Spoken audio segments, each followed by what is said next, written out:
Well, no surprise here, but the Biden administration and his Department of Justice are up to no good yet again. However, this time they are setting their eyes on the midterm 2022 election.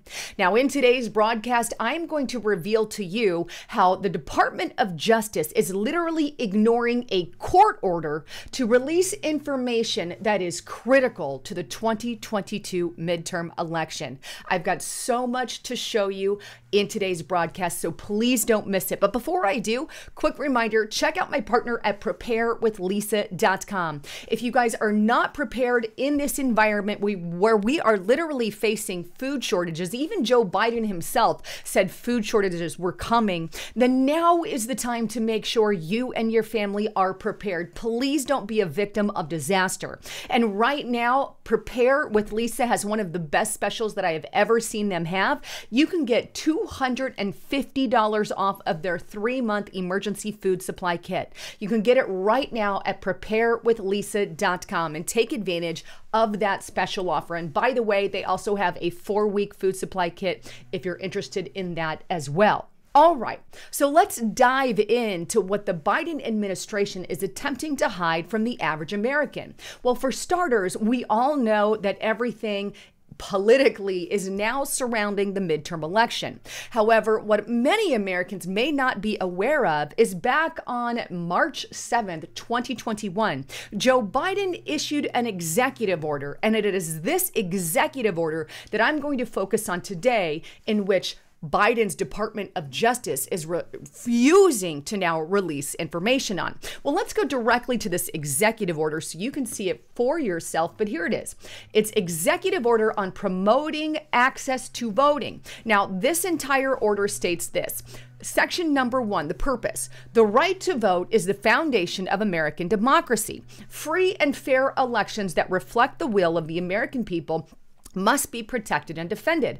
But many Americans, especially people of color, confront significant obstacles to exercising that fundamental right. These obstacles include difficulties with voter registration, lack of election information, and barriers to access at polling places. For generations, Black voters and other voters of color have faced discriminatory policies and other obstacles that disproportionately affect their communities. These voters remain more likely to face long lines at the polls and are disproportionately burdened by voter identification laws and limited opportunities to vote by mail. Limited access to language assistant remains a barrier for many voters. Now, I don't know about you, but this entire executive order, and I'm not going to read through the whole thing. I'll leave a link if you guys want to check it out. But to me, this sounds like a Democrat Party wish list of reforms, including everything from equity, which we all know is another term for social justice and how to get Democrats more voted in, to also the fact that they even bash ID at the poll, voter identification. Now, I don't know about you, but I don't know one person, Black, white, Hispanic, whatever race, color, religion you are, there is no one that doesn't know how to go about getting ID yet. This is a very insulting claim by the Democrat Party, insulting an entire base of people, saying you're too ignorant to get voter ID. Therefore, one has to question the reason that they're really writing up a document such as this. Why does it sound like this is exactly what the Democratic Party is wishing for? Now, some of the things that they go on to detail in that particular executive order are these things. And by the way, I've been talking about this a lot on Restricted Republic. If you're not there, get to Restricted Republic right now. And by the way, use the coupon code FJB to get it for $3.99 per month for the entire first year. You guys, we do exclusive content that you're going to want to see. And I've actually touched on this in detail over at restrictedrepublic.com, but check it out there. But anyhow, in this executive order, here is some of the provisions that are included in it. It requires federal agencies to promote voter registration. Keep in mind, federal agencies when the states are in charge. Also, federal agencies, it tells them to inform Americans about voting. It also links federal agencies' websites to state voter registration. It provides voter registration, vote by mail applications using approved nonpartisan, so they claim, third-party organizations to register voters at federal agencies. Excuse me, choking a little bit.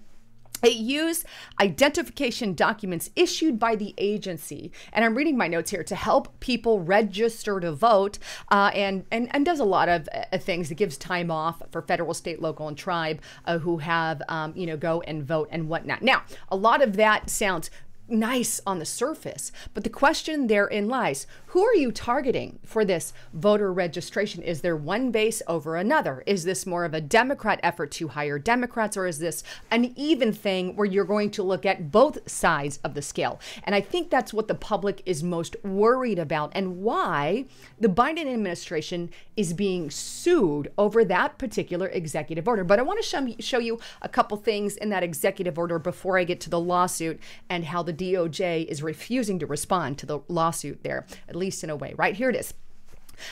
It goes on to state on that executive order, it is the policy of his administration to promote and defend the right to vote for all Americans who are legally entitled to participate in elections.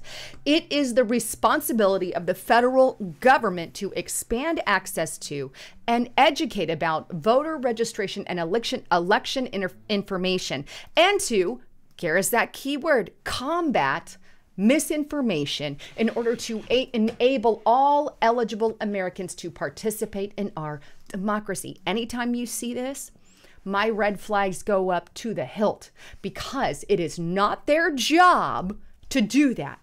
It is not the federal government's job to decide what is and isn't true, because then one has to ask, who is the person in charge doing it, and what is their political slant, or fill in the blank. Not only that, but there's also this part which I find questionable. It says, within 200 days of the date of this order, the head of each agency, remember this applies to all of government, all the government agencies, all the federal government agencies shall submit to the assistant of the president for domestic policy a strategic plan outlining the ways identified under this review that they can promote voter registration. So two big problems there on top of the third one that I'm going to address in a moment. One, they're talking about controlling information or misinformation, always a red flag there. And second, they have to submit a review, right? A strategic plan outlining to the president, right? To the assistant to the president. In other words, if the assistant to the president or the president doesn't like your certain slant and what you're doing, well, let's revamp that. This is kind of like a mini federalization of our entire election. This is at the states. This belongs to the states, not the federal government. Ergo, Q organizations and departments got really upset with this, so they decided to sue the federal government. And I'm going in parts here. Again, you're going to want to listen through the end of this, because I believe we absolutely need to, in light of what's going on and in light of our environment. But here it is, the FGA.org.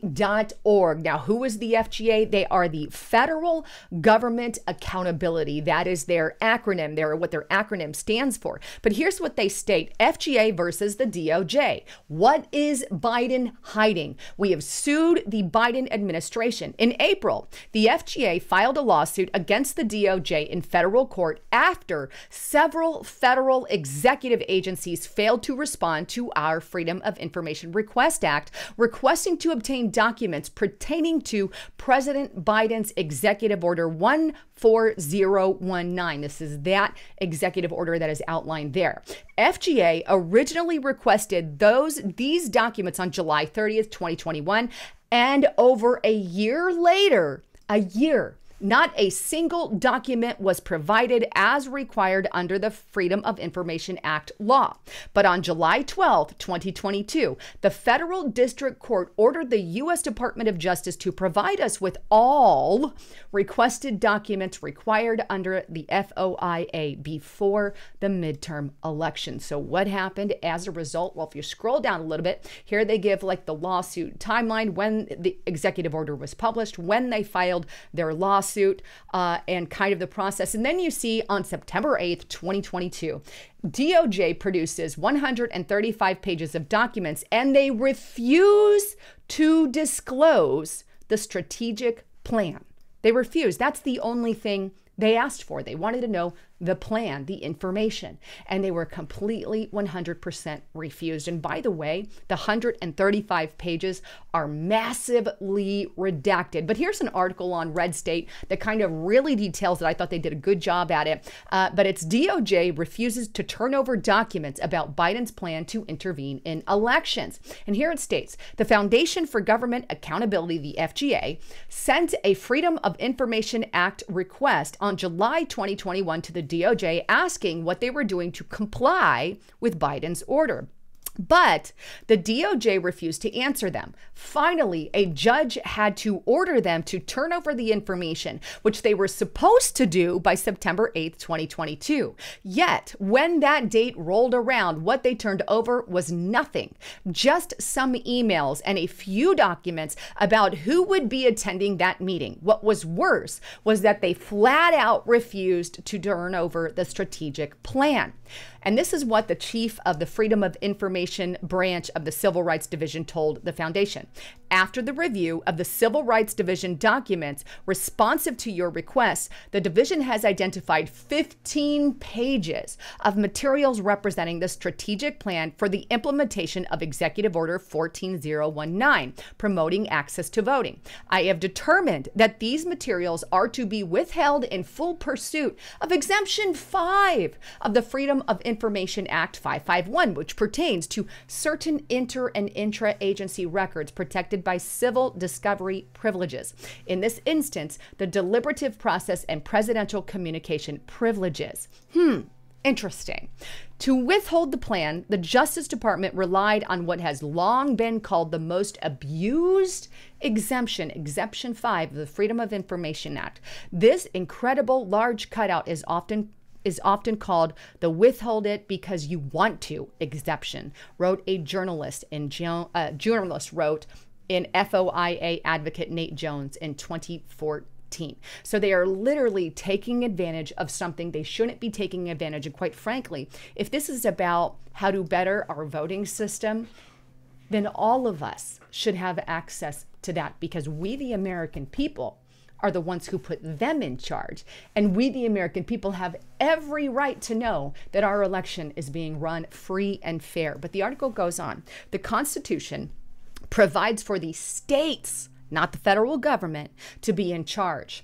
When they don't want you to see what they're doing, you know that there's a big problem. And that's the question I have. Why are they hiding it? Why is it so highly redacted? Why didn't you release the strategic plan and all of the strategic plan? What are you trying to hide? Now, here's what head of the foundation said in a statement, quote, "The American people deserve to know if the Biden administration's unprecedented action is fair and nonpartisan, or if it is designed to help one political party over the other," said Taryn Bragdon, head of the foundation, said in a statement. Why are they ignoring public record requests for strategic plans on federal voter registration efforts? Good question. Why are they treating these documents like they are classified information dealing with nuclear weapons? Another good question. Midterms are approaching, and the DOJ's failure to disclose the information raises troubling issues. They need to reveal these public documents to keep our elections fair.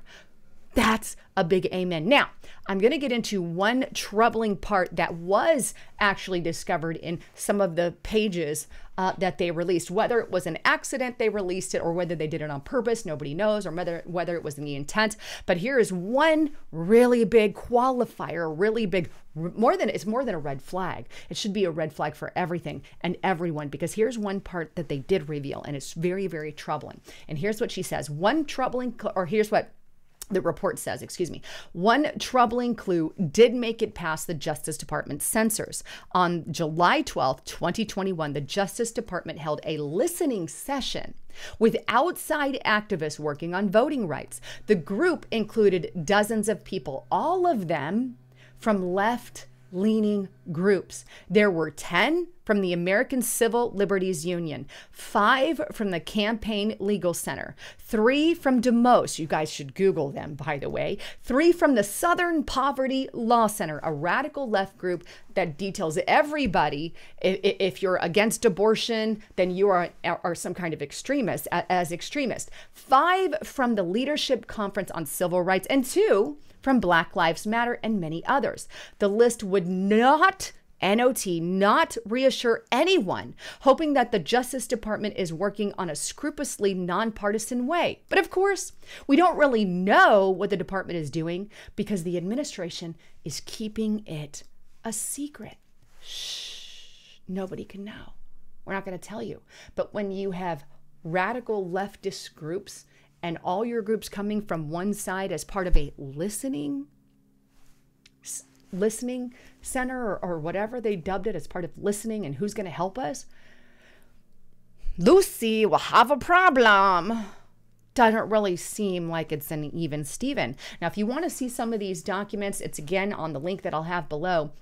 But they have them all here. The EO Uncovered, it's got some of the information here. And here's one of the ones talking about, the election officials roundtable on voting. But this is just kind of gives you an idea on some of the things they discussed there at that meeting. But lots of information that you absolutely must see. And the question therein lies, if all of government is called to respond to this executive order and to do something about this executive order, what is it that they're doing? Are they being fair? Is this being equally distributed between Republicans and Democrats? And right now, to me, thus far, doesn't really feel that way, but we're still waiting, or look that way, especially considering your listening roundtable consisted of nothing but Democrat advocates and supporters, right? There is a huge question. The other question is, why are you hiding the information if there's nothing to hide? I don't know about you, but this should light a flame under our Republicans' butts. But since we have do-nothing Republicans in office, they are literally doing nothing. I really hope we get some real Republicans in there. I know there are a few of them in there, but I'm sorry. It reads exactly like a Democrat Party wish list of reforms, and there really is more questions than answered. Anyhow, I'd love to get your thoughts, comments, and concerns. Again, if you really want to know what's going on, get to restrictedrepublic.com. You will not regret it. Anyhow, I'm Lisa Haven. Thanks again for tuning in. I'm Lisa Haven signing out.